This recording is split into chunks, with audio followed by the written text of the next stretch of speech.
আসসালামু আলাইকুম সবাইকে এমএস ইংলিশ একাডেমির আরো একটি নতুন ভিডিওতে স্বাগতম। আজকে আমরা স্পোকেন ইংলিশের আরো একটি চমৎকার বিষয় নিয়ে হাজির হয়েছি। আজকে আমরা শিখব হলো করার কথা আছে, অর্থাৎ বাংলা বাক্যের শেষে যদি আমরা কথা আছে পাই অথবা কথা ছিল, একটা আমরা প্রেজেন্টে শিখবো আর একটা পাস্টে শিখবো, তাহলে আমাদের ব্যবহার করতে হবে সাপোজ টু। তো সাপোজ টুর আগে প্রথমে একটা সাবজেক্ট দিতে হবে, এরপর তোমাদের এম ইজ আর ব্যবহার করতে হবে বর্তমানের জন্য, অতীতের জন্য ওয়াজ ওয়ার ব্যবহার করতে হবে। আমরা উদাহরণে চলে যাই, যেমন ধরো যদি বাংলায় আমরা বলতে চাই যে আমার আজকে স্কুলে যাওয়ার কথা আছে, অথবা আমার কাজ করার কথা আছে, অথবা আমার ফুটবল খেলার কথা আছে, আমার রান্না করার কথা আছে, অথবা আমার পড়ার কথা আছে, অর্থাৎ যত ধরনের বাংলা বাক্যের শেষে কথা আছে সবগুলো আমাদের ব্যবহার করতে হবে সাপোজ টু। কি ব্যবহার করতে হবে? Suppose two. তো আমাদের প্রথমে একটা সাবজেক্ট নিব, এরপর আমাদের এম ইজ আর ব্যবহার করতে হবে, এরপর সাপোজ টু, আর এরপরে সাপোজ টুর পরে ভার্বের সবসময় বেস ফর্ম, অর্থাৎ ভার্বের এক নাম্বার ফর্মটা দিতে হবে। এই জিনিসটা মনে রাখতে হবে।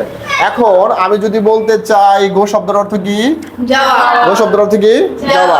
এখন আমি যদি বলতে চাই আমার যাওয়ার কথা আছে, তাহলে হবে হলো আয়ের সাথে কি বসে? এম বসে। তাহলে I am suppose to go, আমার যাওয়ার কথা আছে। এখন আমাদের এখান থেকে ইজ কার সাথে ব্যবহার হয়? একজনের জন্য। ইজ কার সাথে? একজনের জন্য। আর আরটা ব্যবহার হয় হলো বহুজনের জন্য। তো কোন সাবজেক্টের সাথে কোন ভার্ব হয় অবশ্যই এগুলো আমরা জানি। তাহলে এখন আমরা আরো একটা প্র্যাকটিস করি। এখন আমি যদি বলি আমার যাওয়ার কথা আছে, তাহলে কি হবে? আই এম সাপোজ টু গো। ঠিক, ইট মানে কি? খাওয়া। যদি বলতে চাই আমার খাওয়ার কথা আছে, I am suppose to eat. আমার ঘুমানোর কথা আছে, I am suppose to slip. আমার খেলার কথা আছে, এখন যদি বলি এখানে ফুটবল খেলার কথা আছে, I am suppose to play football. আমরা যদি বলি আমার লেখার কথা আছে, I am suppose to right. অর্থাৎ তোমাদের কাছে যত ধরনের ভার্ব থাকবে, যত বেশি ভার্ব থাকবে তোমরা তত বেশি বাংলা বাক্য বানাইতে পারবা। এখন যদি বলো আমার টিভি দেখার কথা আছে, তাহলে আমাদের কি হবে? I am suppose to watch TV. আমার কেনার কথা আছে, I am suppose to buy. Buy শব্দের অর্থ কেনা। এখন কেনার আরেকটা ইংলিশ কি আছে? পারচেজ। তো পারচেজ ইউজ করতে পারবে। এখন যদি ধরো আমার একটি জামা কেনার কথা আছে, I am supposed to purchase a dress. I am supposed to buy a dress অথবা purchase a dress। আমার একটি জামা কেনার কথা আছে। এখন যদি বলি আমার নাচার কথা আছে, I am supposed to dance. I am supposed to dance। এখানে আমি কিছু ভার্বের কিছু বেস ফর্ম লিখে রাখছি, তোমাদের কাছে যত বেশি থাকবে তোমরা চেঞ্জ করে বানাইতে পারবা। আচ্ছা, এখন আয়ের সাথে তো এম বসে, বলো তো দেখি ইউর সাথে কি বসে? আর বসে। কি বসে? আর। ইউর সাথে কি বসে? আর বসে। এখন বলো তোমার যাওয়ার কথা আছে, you are suppose to go. এখন কোথায় যাওয়ার কথা আছে? তোমরা বাক্যটাকে যদি বড় বানাইতে চাও তাহলে দিয়ে দাও যে কোথায় যাওয়ার কথা আছে। স্কুলে যাওয়ার কথা আছে অথবা ঢাকা যাওয়ার কথা আছে, তাহলে তো বলো তো দেখি তোমার ঢাকা যাওয়ার কথা আছে, ইংলিশ কি হবে? You are suppose to go to Dhaka. Come শব্দের অর্থ কি? আসা। এখন যদি বলি যে তোমার স্কুলে আসার কথা আছে, তাহলে কি হবে? You are suppose to come to school. তোমার ফুটবল খেলার কথা আছে, you are suppose to play football.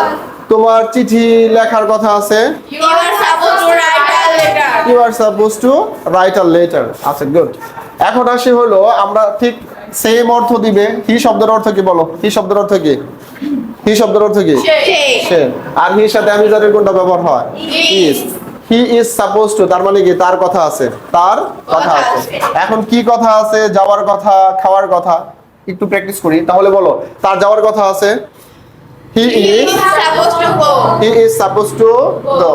তার ঘুমানোর কথা আছে, he is suppose to slip. Good.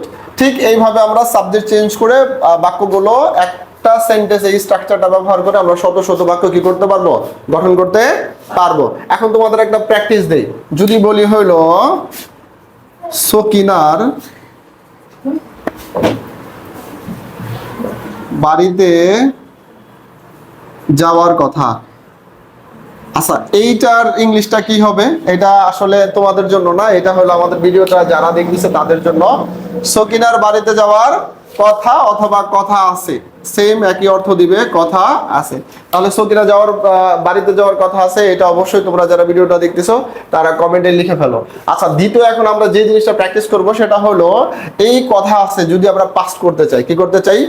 Past.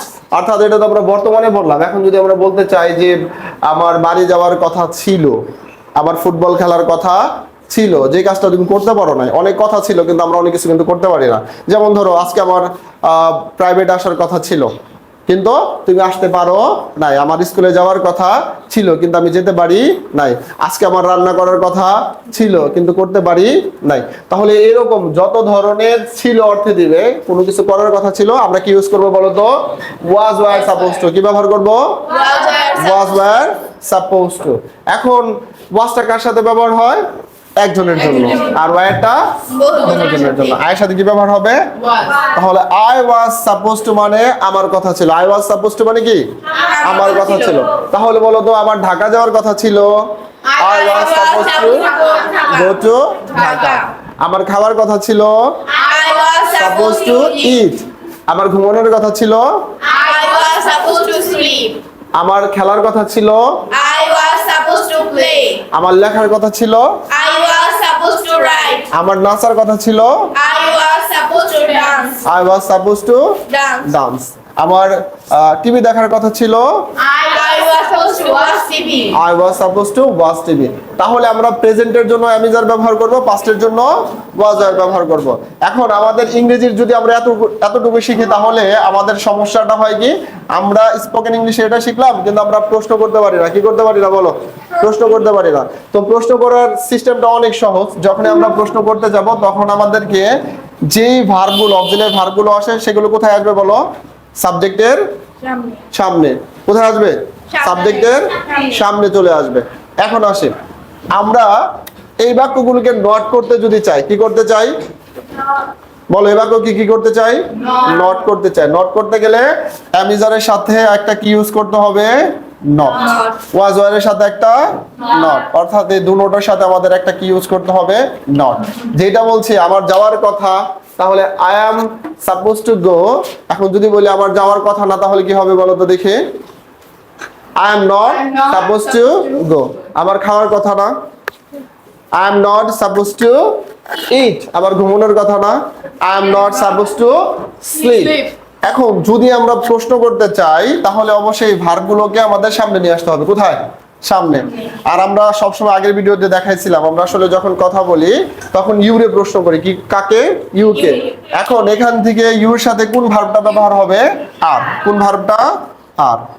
R you suppose two.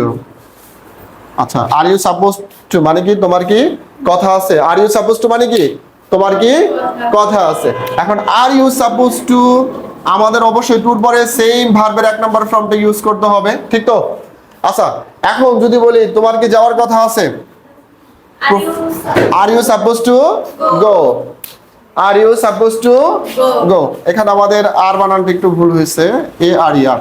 ওকে, আচ্ছা তাহলে তোমার কি যাওয়ার কথা আছে? Are you suppose to go. তোমার কি খাওয়ার কথা আছে? Are you suppose to eat. তোমার কি ঘুমানোর কথা আছে? Are you suppose to slip.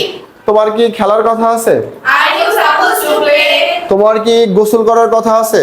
R you suppose to take bath. গোসল করা ইংলিশ কি? Take bath. তোমার কি নাচার কথা আছে? Are you suppose to dance. Are you suppose to dance. Simple. এখন যদি তুমি এইটাকে পাস্টে বলো তাহলে এই আর এর জায়গায় এখানে কি হবে? ওয়্যার হবে। কি হবে? Were you suppose to. Same are ভার্বের প্রেজেন্ট ফর্মগুলো তুমি ইউজ করবে। এখন যদি বলে এটার অর্থ দিবে কি? ছিল। কি অর্থ দিবে? ছিল। তোমার কি যাওয়ার কথা ছিল? Were you. আর না, আর হলো প্রেজেন্ট, ওয়্যারটা কি? পাস্ট। তোমার কি যাওয়ার কথা ছিল? Were you suppose to go. তোমার কি খাওয়ার কথা ছিল? তোমার কি ঘুমানোর কথা ছিল? Were you suppose to sleep. তোমার কি খেলার কথা ছিল? Were you suppose to play. তোমার কি লেখার কথা ছিল? Were you suppose to write. তাহলে সেম এখন আমরা যদি পুরো ক্লাসটাকে সামারি করি তাহলে প্রথম হবে আমাদের কথা আছে, এরপর আমরা নট, এরপর প্রশ্ন, একসাথে তিনটা ব্যবহার করব। উত্তর তোমরা দিবা, আমি বাংলা বলবো, তোমরা উত্তর দিবা। বলো তো দেখি, আমার যাওয়ার কথা আছে। আম সাপোজ টু গো, আমার যাওয়ার কথা নাই। আম নট সাপোজ টু গো, আমার যাওয়ার কথা নাই। প্রশ্ন, তোমার কি যাওয়ার কথা আছে? Are you suppose to go. এখন যদি আমরা পাস্টে বলি, আমার যাওয়ার কথা ছিল। I was supposed to go. আমার যাওয়ার কথা ছিল না। তোমার কি যাওয়ার কথা ছিল? আচ্ছা, am is আর হলো প্রেজেন্ট, was ওয়ার্ডটা হলো কি পাস্ট, was ওয়ার্ডটা কি পাস্ট। সেক্ষেত্রে তোমার কি যাওয়ার কথা ছিল, তাহলে আর দে হবে না ওয়ার্ড দে হবে? তাহলে তোমার কি যাওয়ার কথা ছিল? were you supposed to go. তোমার কি আসার কথা ছিল? were you supposed to come. তাহলে এই ক্লাসটা এখন পর্যন্ত কোনো সমস্যা আছে তোমাদের? আচ্ছা, ক্লাসটা যদি তোমাদের ভালো লেগে থাকে অবশ্যই আমাদের এই এমএস ইংলিশ একাডেমি চ্যানেলটাকে সাবস্ক্রাইব করবা এবং আমাদের ফেসবুকের পেজটাকে ফলো দিয়ে রাখবা। ধন্যবাদ সবাইকে।